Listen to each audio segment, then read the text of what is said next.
Okay. Yes, Okay, Chairman, wonderful. you're now live on YouTube. Okay, thank you very much, James. Okay, good morning, everyone, and welcome to Broadland District Council Appeals Panel meeting today, Wednesday, the 10th of February, 2021. The appeal we will consider today is Tree Preservation Order 2020, number 6, 19 Millgate, Elsham.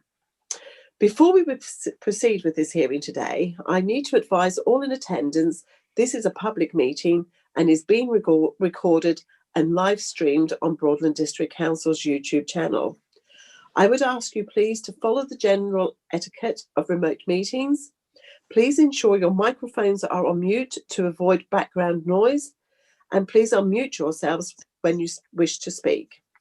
Please raise a hand to the screen to indicate to myself or our host if you should wish to speak. Our host will advise me if I miss your gesture to speak, and I will come to you in turn. If I can now introduce the panel, I'm Councillor Sue Lawn, and I'm the chairperson of the appeals panel, and my colleagues alongside me today are Councillor Prutton and Councillor Adams. Our Democratic Service officers in attendance today will be Officer Don Matthews and Officer James Overy. Officer Overy will be our host for today. I would like to welcome Mr. and Mrs. Anderson and Broadland District Council Conservation and Tree Officer Mark Simmons to this meeting. And I'm glad to see that we have Councillor David Harrison with us as well. If I could please ask you to bear with us while we have just a few housekeeping matters to deal with before we get to the matter of the tree preservation order. Please be advised that the hearing today will follow the procedures as stated in the agenda, and this has been adapted to meet the needs, particular to this case being mindful of the unavoidable and changing restrictions imposed by COVID-19 on our meeting today. If I could ask Officer Matthews, please, to do a roll call for members in attendance this morning. Thank you, Dawn.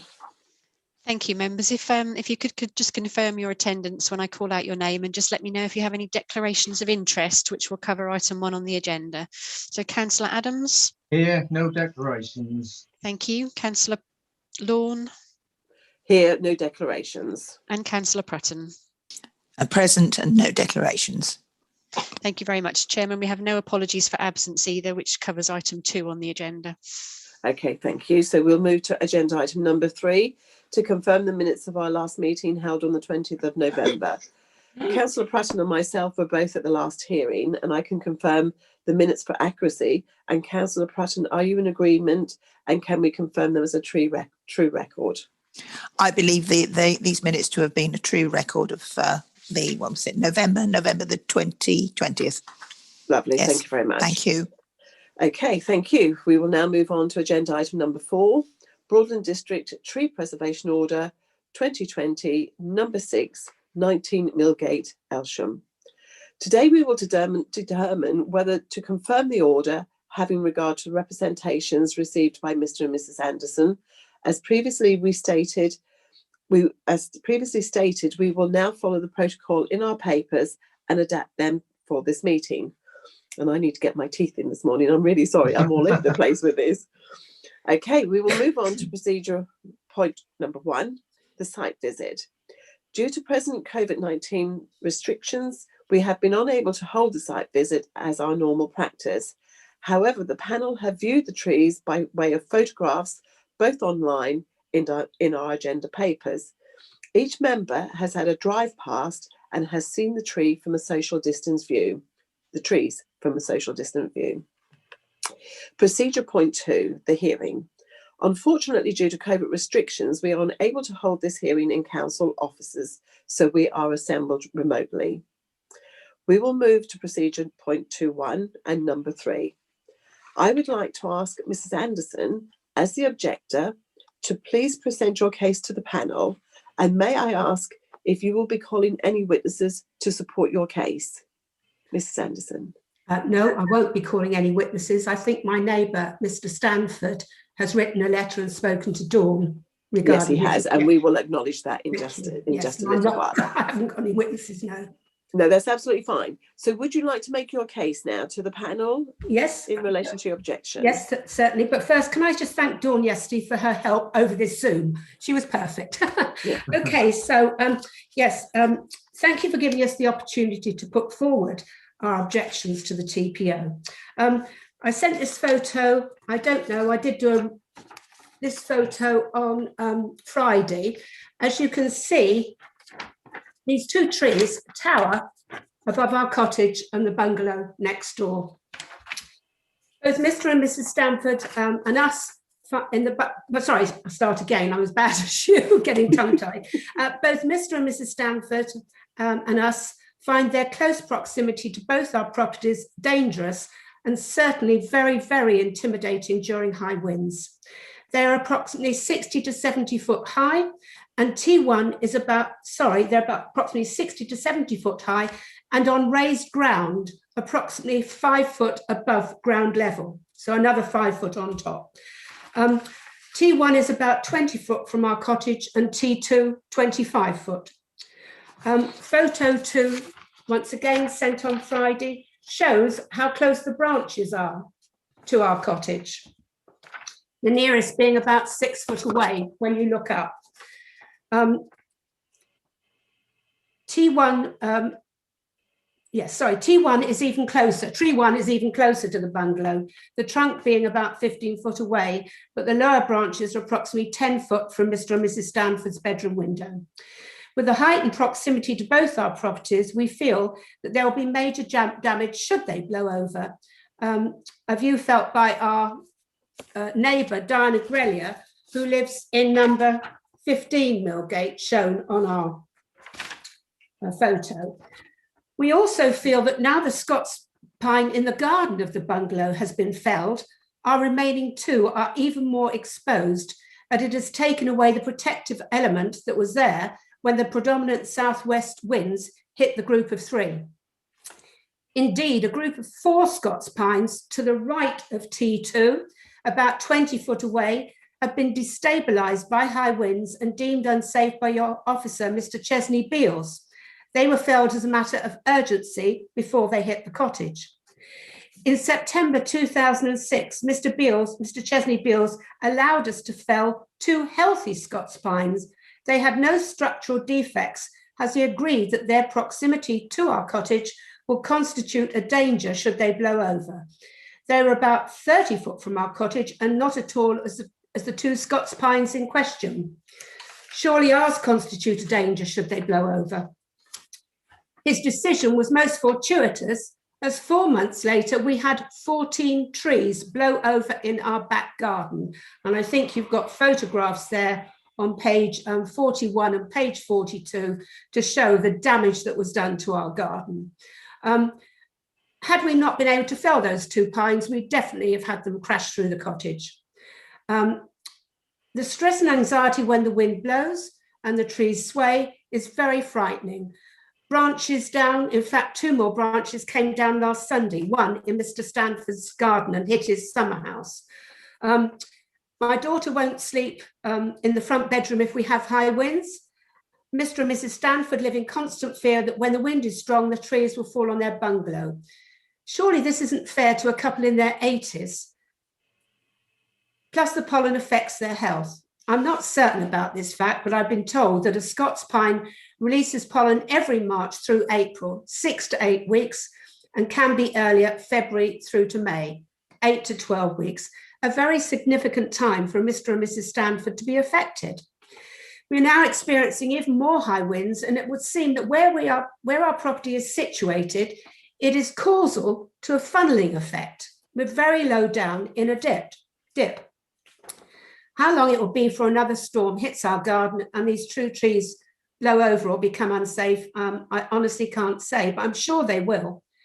As you can imagine, having experienced so many trees blown over, deemed unsafe, 22 to date, we feel extremely vulnerable and very anxious with these 2 trees towering over us, and also Mr. and Mrs. Stanford. I'm sure you'd feel the same if you lived here. Your advice notes state under the benefits of having trees is to make life more pleasant.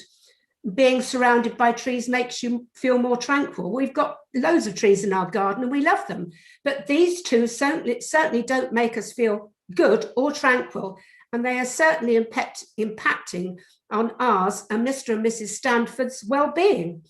Please reconsider this TPO. Thank you. Oh, am I mute? I'm mute, sorry. Sorry. Apologies. Can I just, I did ask Dawn about this, Madam Chairman.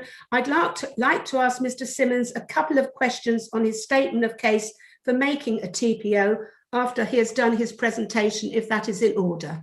Yes, and that's absolutely fine. What Thank you. I was just going to explain that now, if you don't mind, the panel can now have the opportunity to ask you questions, Yes. and Officer Simmons can ask you questions as well, if that's okay. Yes, of course. So, panel, can I ask, do you have any questions for Mrs. Anderson this morning? Councillor Prutton, Councillor Adams? Not at this time, thank you, Madam Chairman. Okay, thank you, Councillor Prutton. I don't know if this is the point to ask, or if I should talk to, if you would rather I brought it up later, but I did want to ask about T3, the tree that has now been felled, Yes. when it was felled and why. But this may not be the moment. I'll take your guidance as to where you would like me to ask it. No, that's absolutely fine. You can ask that question now. And Mrs. Anderson, we will have another, once Officer Simmons has given his presentation, we will then come back to you again and ask if you've got anything that you'd like to put forward. And again, we can ask you questions in relation to what you put forward then. So Mrs. Anderson, Yes. hello, Mrs. Anderson. Hello, It's, Councillor Prutton. Yes, that's right. Thank you. Can you answer this question about T3, when it was felled and why? Yes, T3 was felled, I can't remember when it was felled, about, I think you'd know, Mr. Simmons, about April, May time this year. The last 12 months. 2020. Yes, of this year. Mr. Stanford, last year. Mr. Stanford applied for the felling because the tree was in his garden, although the grouping, there's his tree, T3 and R2. Okay, and then, yes, Mr. Simmons wasn't able to visit him because of COVID, so it was allowed to be felled.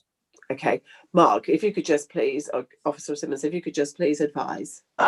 Thank you, panel. I just got a question for Mr. and Mrs. Anderson, if I may, regarding the alleged serious consequences of the trees blowing over previously.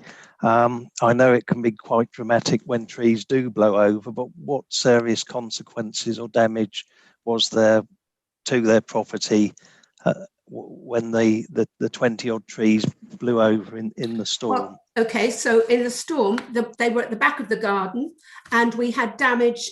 You can see the damage, I think, on page, where are we? You can see that the whole of the garden was just page covered. 42. Yeah, 42 and 43. Page 42 and 43. Yeah. You can see the damage. The damage, it's not the photograph there, but we have a little bothy at the top of the garden, which is, housing various equipment, and that was hit. A neighbour's wall was hit. A silver birch went over there. You can see it's total devastation. Yes, it didn't hit the house.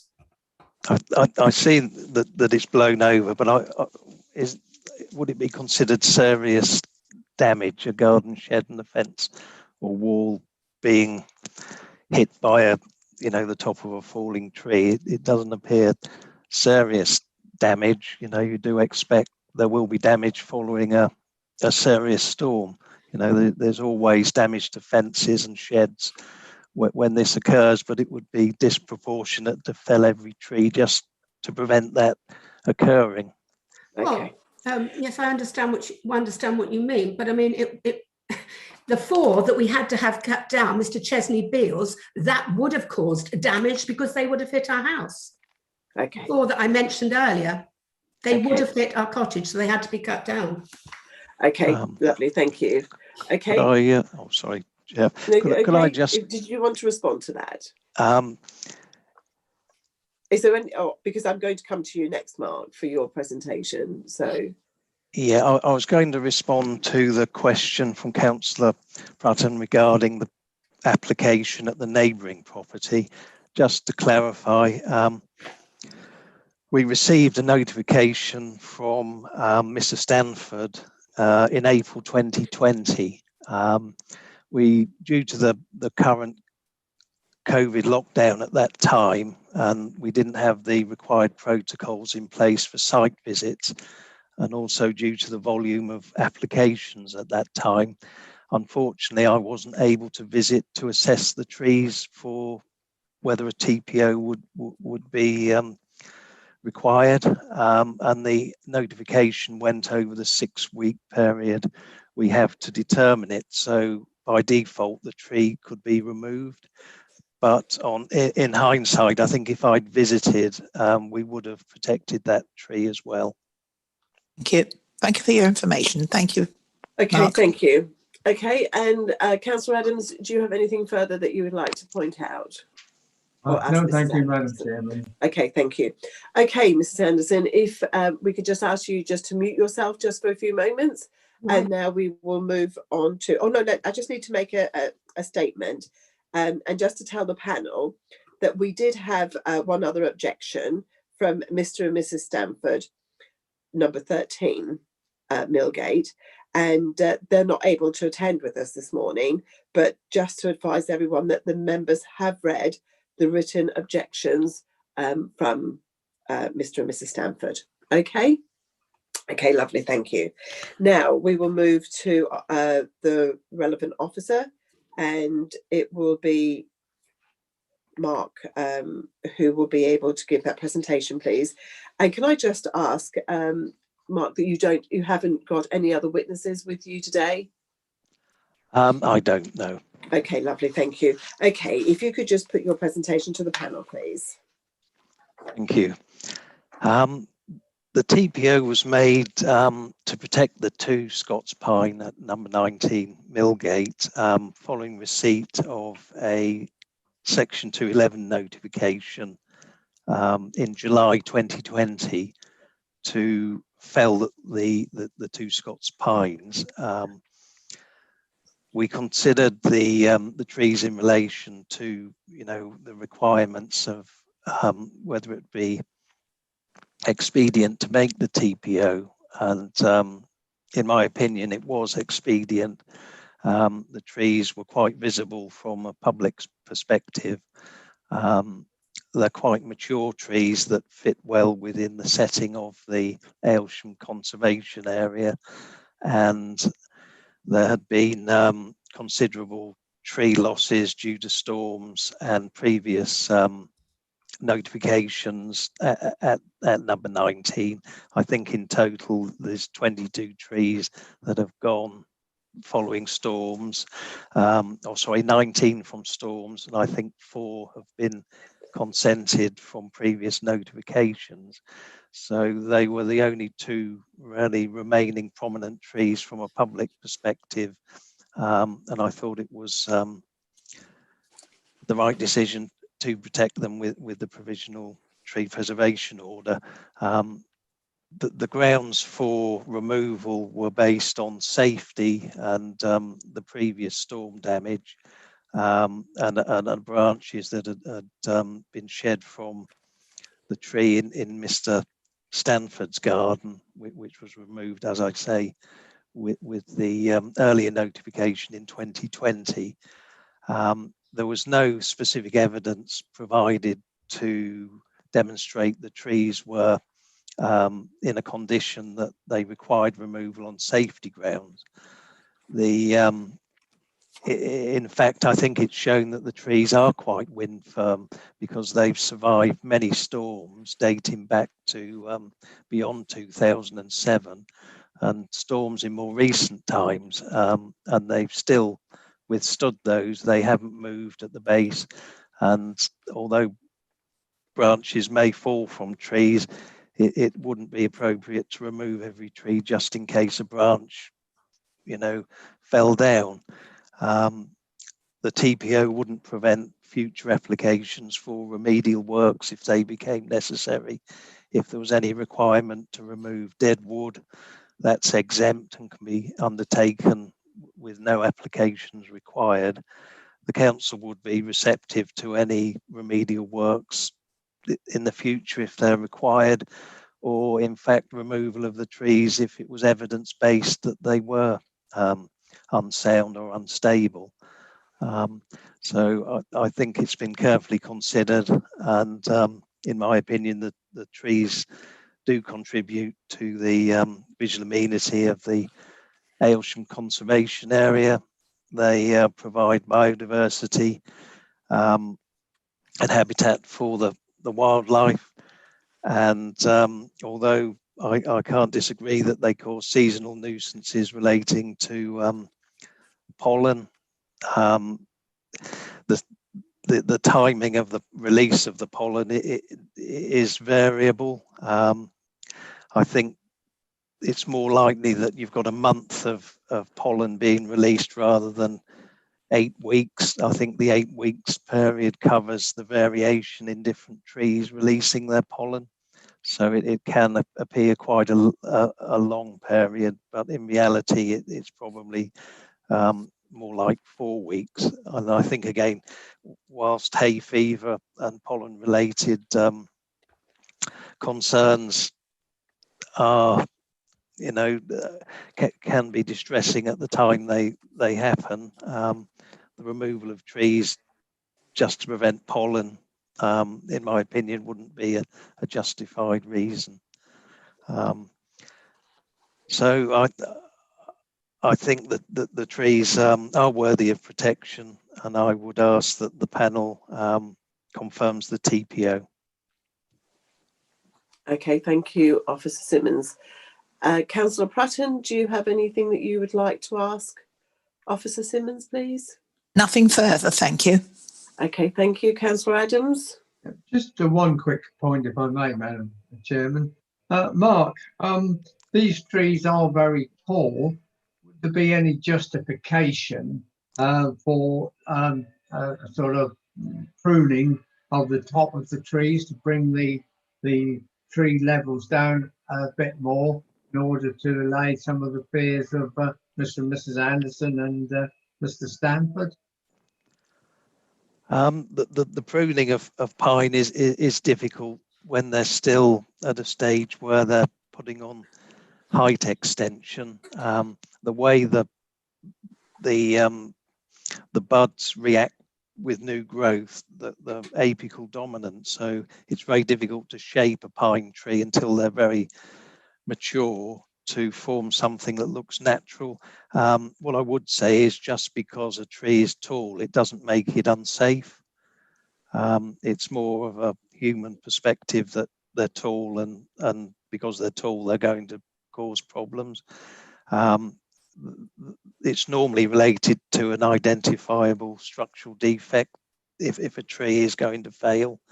Not always the case, but normally if it's inspected by a qualified and experienced person, you can identify if there is a increased risk of failure. So I think the reduction in height just in case might be unnecessary at this time. Okay, thank you. And if I could just ask a couple of questions, Mark.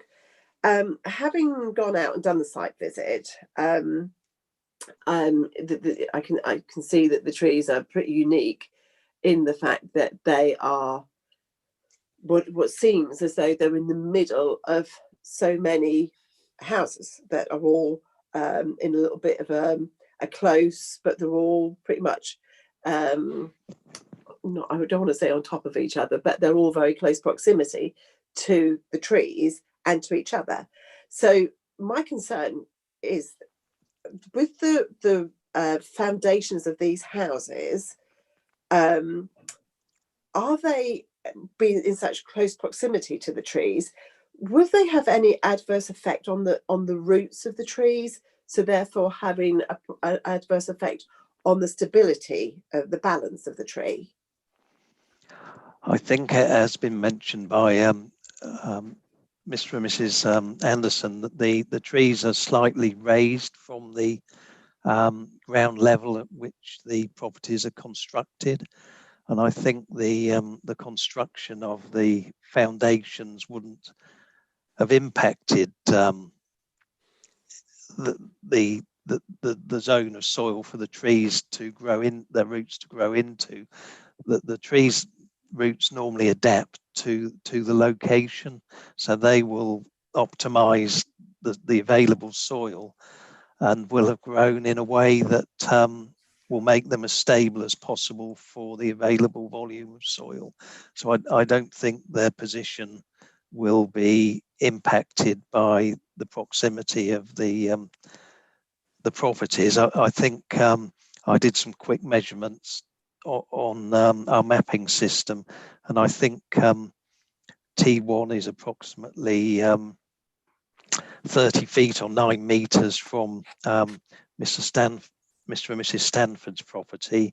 I think T2 is about 12 meters. This is the base of the trunks from Mr. and Mrs. Stanford's property. And I think from Mr. and Mrs. Anderson's T1 is about 20 feet. And T2 is about 27 feet. That's an approximate measurement, just using the aerial photographs and the council's geographical information system. Okay, so the other worry that I have is that the tree branches, as Mrs. Anderson has just said, Mr. Stanford has said that there's tree branches falling off, and they just missed his greenhouse, I think she said, or conservatory. Is that not a sign, if the tree branches start falling off Scotch pines, that there's a bit of a problem with it? I think the photographs historically of fallen branches were relating to mainly dead branches from what I can see. I don't have any information on any recent branch failures. I haven't seen any photographs to be able to say the reason why they failed. It is a natural process with all trees, even when they're healthy, that they will lose branches. As new growth is produced on the tree, branches get overshadowed, they die off, and they fall out of the tree. But normally with regular maintenance, you can reduce that risk significantly. And it's one of those things that as a tree owner you live with some risk with all healthy trees, but that risk is relatively small. I think I've put that in my appeals panel report.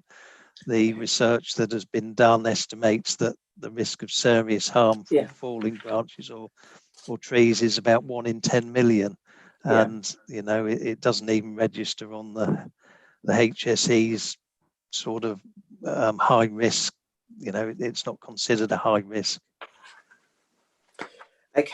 Okay, and then just my very last question is, if I've read that if trees don't lose their leaves or their pines, their needles, that they can sometimes in bad winters absorb the water, and this morning with the snow that we've had. Do you see that would have any adverse effect onto the it being top heavy, if that makes sense? Scots pine is a species that they do lose their needles, and they replace older needles with new growth. So although they maintain needles of some sort all year, they do shed older needles at certain times of year. It's a species that is widespread in the UK and across Europe. They're sort of found from the uplands of Scotland down to the sandy heaths of southern England. They're a very adaptable species, and there are species that have grown to withstand heavy snowfall. It's a species that you find throughout Scandinavia, where there is extreme weather with regard to heavy snow, and they are a tree through their evolution that has coped with it. Some species, such as cedar, are less resistant to heavy snowfall, and there is a known problem with them shedding branches. But Scots pine, I've never heard that that would be an issue. Okay, Thank you very much. Members of the panel, do you have any more questions for Mark before we move on? No? Okay, lovely. Thank you. So thank you, Mark, for your time. It's very much. Oh, Mrs. Anderson, do you have anything that you'd like to say to Mark? Yes, please. You asked, Madam Chairman, about the roots possibly affecting our house. Right? They wouldn't affect our house, as I say, because we are 5 foot lower down. But the tree T1 and T2 are on the level of Mr. Stanford's and Mrs. Stanford's bungalow. In fact, his tree 3 that was felled, the roots were actually coming down towards their conservatory, I think, or I think it was their conservatory, their main building. And our T1 is on the same level and even closer. So I haven't looked in his garden, but I know that the roots of T1 have come across to our way, and they've come across to the steps. And my husband says that they raise the top of the steps. So they come our way, but they can't come right down because we're 5 foot lower down in the dip. So that's basically one thing I wanted to mention. You would agree, Mark, that if these 2 trees fell, am I allowed to ask Mark his question? Of course. Yes. You would agree that if they did fall, they would actually fall on our cottage. Is that not the case? There is a possibility they're close enough for the upper branches to reach the property if they fell in that direction. Yes. I can't disagree with that. Sorry. And just a couple of other things. On page 14 of your report, Mark, on the statement of the case, you actually said in box 2, at the present time, the trees will be considered as mature and have a lifespan of between 100 to 150 years. If they grow 1 to 2 foot a year, that's a lot. But then on page page 17, on your conclusion, you say the tree should have a remaining lifespan exceeding 10 years. I don't understand that. Yes, that's the 5-point criteria the council uses to determine whether a TPO is appropriate. So if the tree has a remaining lifespan of under 10 years, then we wouldn't normally put a TPO on it. So it's just a standard thing the council uses in the list of 5 criteria. Okay, fine. And the other thing is on page 14, on box 3,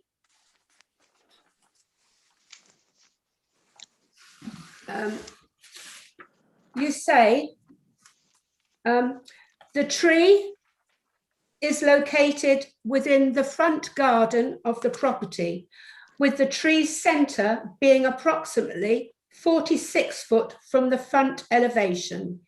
It appears to be of a relatively compact form and not causing any significant encroachment or overshadowing to number 66 or any neighbouring properties. Well, it isn't a tree we're talking about. We're talking about 2 trees, and they're not within the front garden. On page 15, 3 paragraphs up, you say you...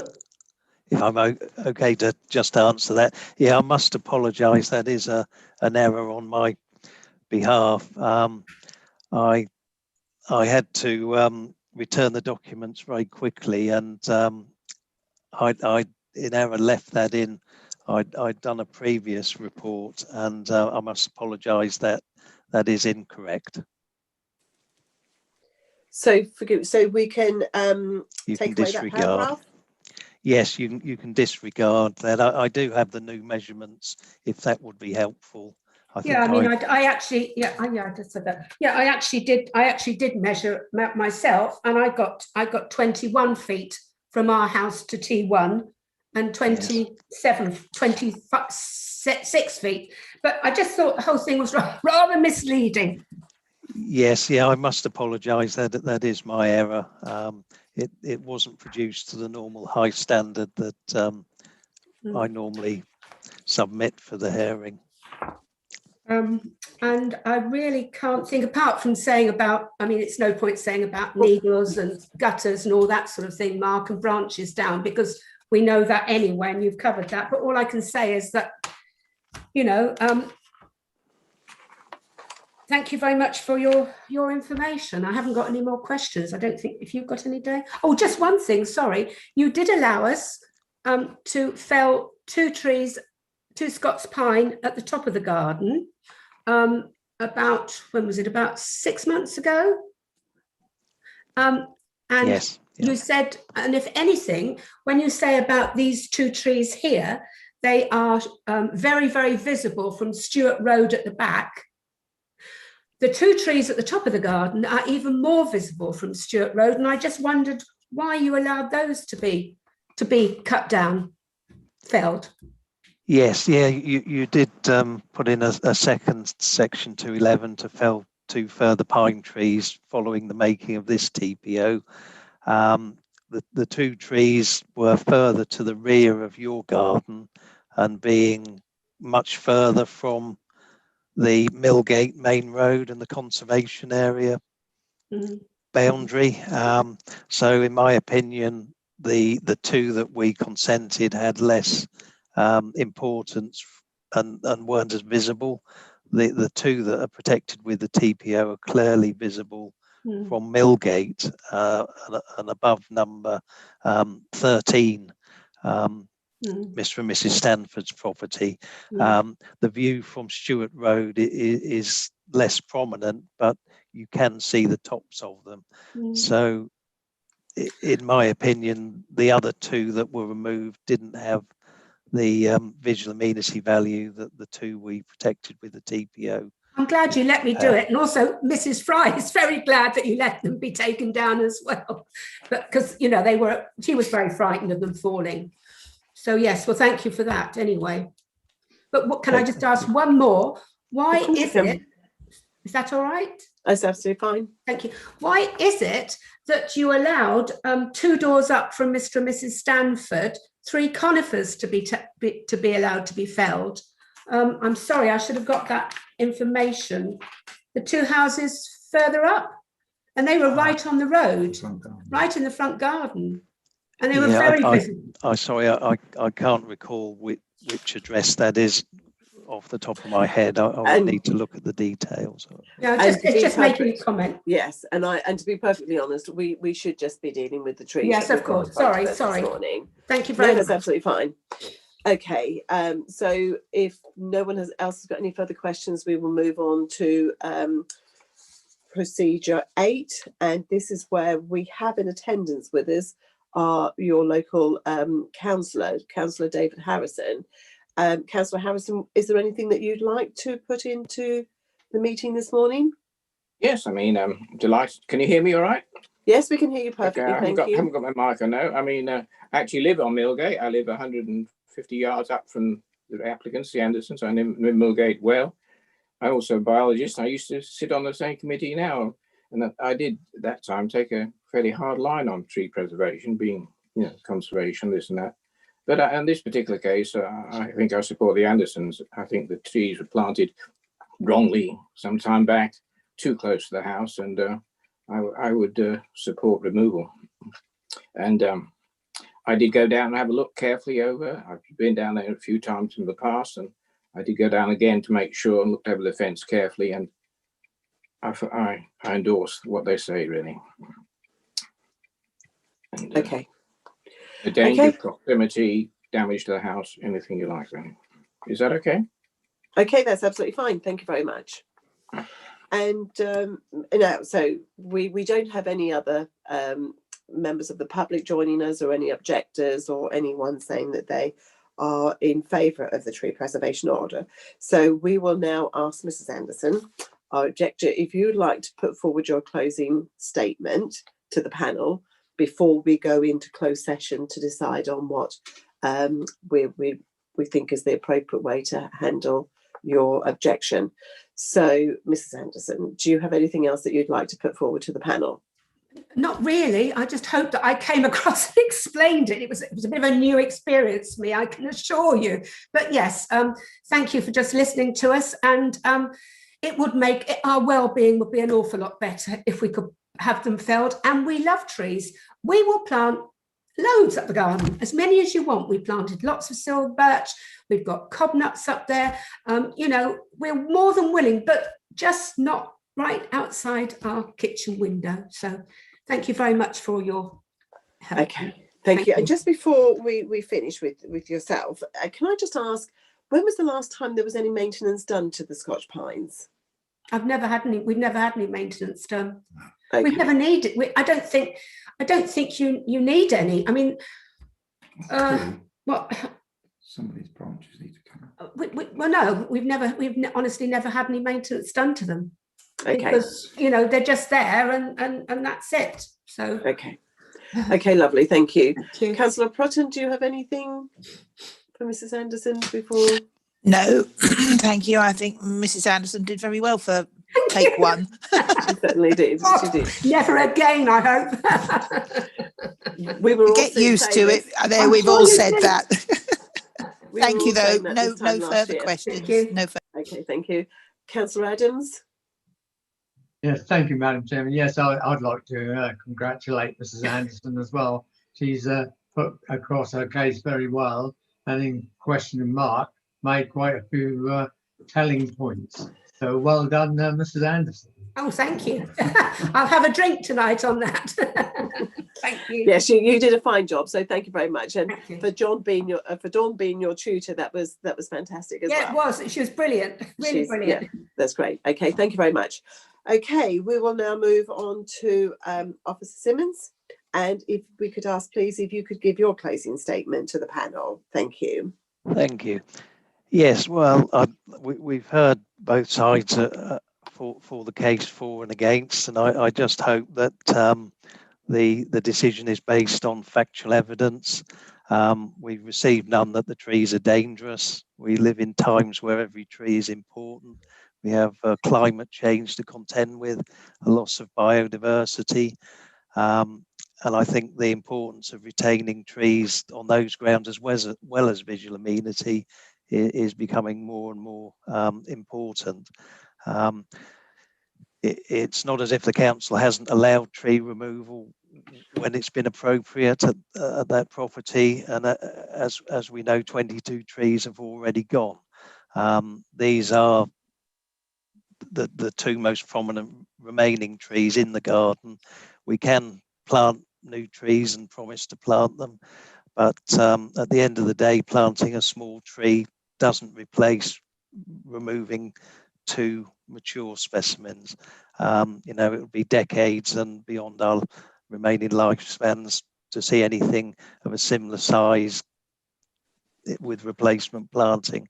So I hope the panel considers those important factors and makes the decision to confirm the TPO. Thank you. Thank you. Mark, can I just ask, can you just remind me how old you think those trees are? I would estimate they're around 50 years of age. Okay, thank you. And Mark, can I just ask, when was the last time that you did a site visit out that way? Have you done it since this application? I visited for this application, yes. Yeah, Okay. I did, yeah. Okay. Okay, wonderful. Thank you very much. And Councillor Prutton, do you have anything for the officer, please? No, not at the moment. Thank you. Thank you, no. Okay. And Councillor Adams? One quick one for Mark. Mark, you say that probably they've got another 150 years left and that they're still growing. How tall in that case do you think the trees will get when they reach full maturity? Not that I should be around to see it, but you know, roughly how tall will these Scots pines eventually reach? And I think Sue Prutton's going to answer on your behalf on the look of it. 2 seconds, Sue. Yeah. Okay. Mark, could you just let us know? The trees will be considered mature at this stage. They will continue to grow, but not at a rapid rate.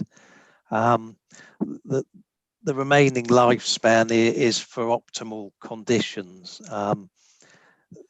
the trees will slow in their later stages of growth.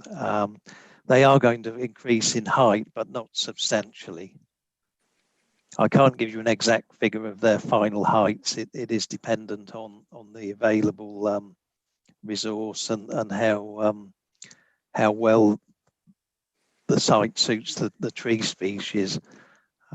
So that, you know, the actual height is quite variable. Okay, thank you. Councillor Prutton? Yes, I would come back just to say to Mark, when he was talking about, you know, planting for the future and, you know, it'll be a long time before we could see anything. Did not Humphrey Repton think this when he was planting the park at Blickling? He planted the park, he planted up the park in the hope that trees would look beautiful at some point in the future. He knew he wouldn't see them, but yes, yeah, of course, planting should be encouraged, but we shouldn't confuse replacement planting with a few young trees is any true like replacement for felling two mature trees. no, It it's not an immediate, it's not the immediate replacement, no, but No, with an eye to the future, that gentleman is buried in Aylsham churchyard. yeah, Okay. indeed. What I would say is he wasn't living in times when we were facing a climate crisis. No, but thank you, Chairman, thank you, Mark. Okay, that's wonderful. Thank you very much. Okay, and Mark, just one last question. How, for instance, if the panel were to say the trees were to stay, how often should there be any maintenance to these types of trees on a yearly, 5-10 yearly basis? Is there anything that should be?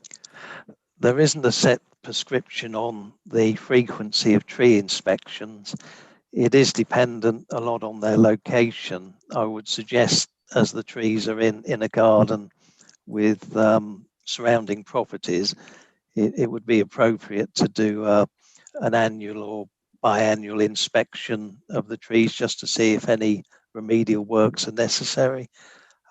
It could be that you know, following a storm, you would just check that there isn't any loose or damaged branches, or any, you know, change to the base of the tree to show that the roots have moved in any way. But I think when you live with these trees and you see them every day, as Mr. and Mrs. Anderson do, they will quickly pick up any changes to them. Okay, wonderful. Thank you very much. So, do I have any further questions or comments from anybody before we go? Can I just make one, Madam Chairman? Yes, you can, Councillor Harrison. I did come into this because it's local, but I've never met the applicants. They didn't ask me to give my speech. I gave it simply because it's part of my job, and I was impartial as I could be, really. I wasn't pressurised by anybody.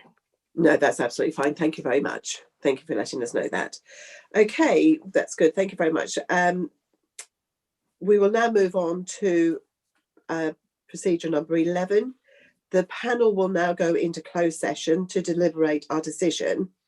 Hopefully we won't be too long, and we will return to the meeting as soon as possible. And I think that James is going to turn your videos off. Please don't go anywhere. Just bear with us, and we'll be right back to give you our decision. Is that okay, Mr. and Mrs. Anderson? Yes, that's fine. We just don't touch the screen, don't do anything. No. Don't do anything. I think, James, is that right? You've got full control of the mic. So your mic will be turned off and your video will be turned off. Okay, thank you. Okay, so James or Dawn, we will now go into a closed session. Thank you.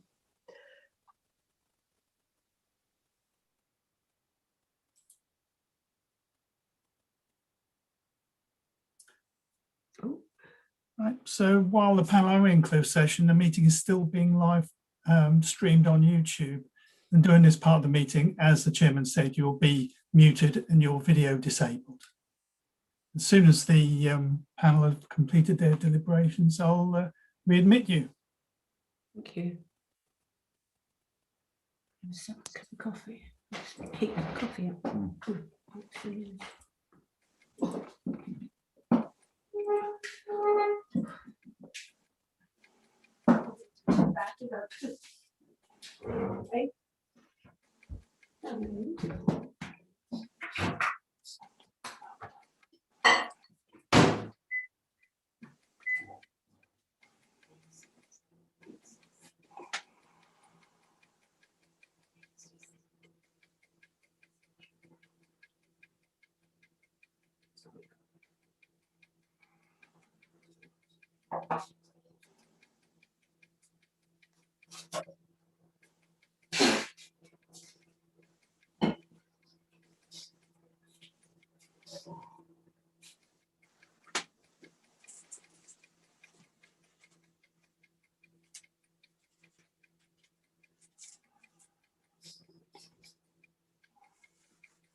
Hello, James. I think we're back with you.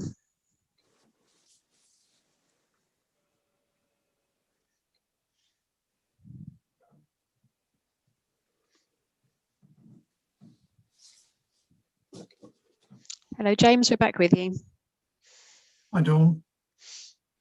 you want to stop screen sharing? I will do. Thank you.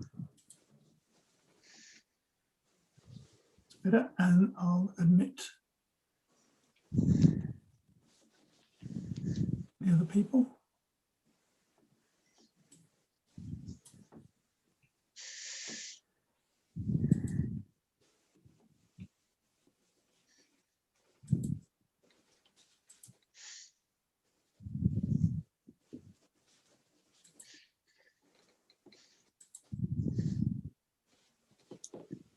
Can you hear me?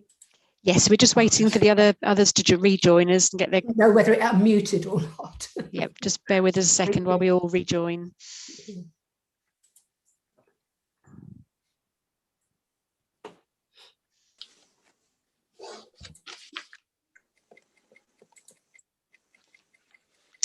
Okay, Chairman, I think we're all now back in the meeting and everyone can hear. If everyone just wants to raise a hand to just say they can hear.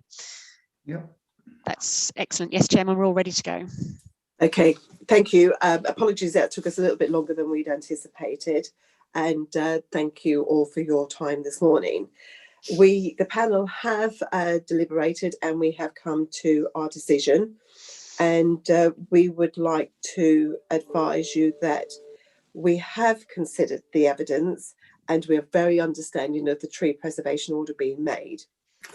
We feel it's very finely balanced and we've come to the conclusion that the amenity value of the trees outweigh the nuisance factor caused by two very large trees standing in isolation in their current location and in their proximity to the adjacent properties.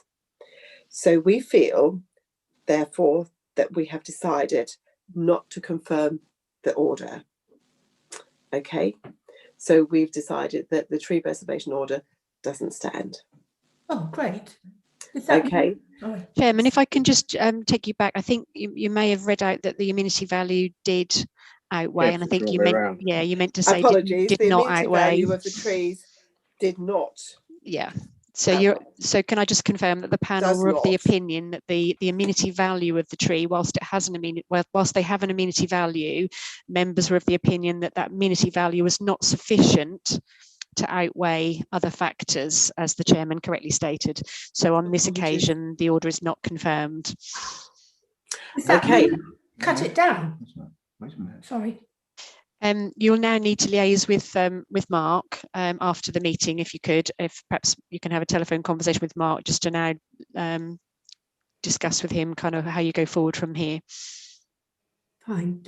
Can I just ask a question? Does that mean that we don't have a tree preservation order on it? Correct. The order has not been confirmed, so that's correct. So are we going to be able to fell it? That's got to be.